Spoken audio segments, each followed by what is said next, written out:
Dad! Ugh, Ben, do you have to yell? Oh, sorry, didn't mean to do that. But anyway, can you give me a dog? Ben, I don't know if I can do that. Because it is a ton of responsibility. Come on, Dad, please. Ugh, fine. But you are taking care of it. Thanks, Dad.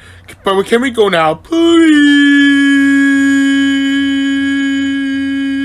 Ugh, why did I agree with this? Because it's so cute. Look at him. Look at him.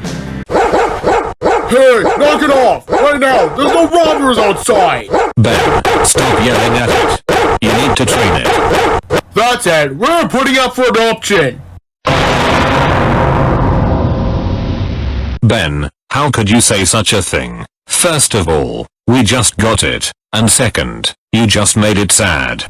Well, I don't care one bit. Alright, that's enough. We are keeping the puppy. What? Why? Because Ben, I saw El Rocker's latest community post, and it is sad. What do you mean by that? Take a look for yourself.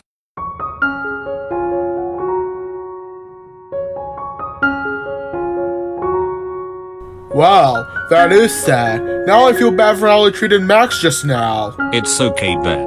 Everyone makes mistakes. Give him a treat. Yep, I indeed will. Alright, Max, here you go. Sorry for how I treated you earlier.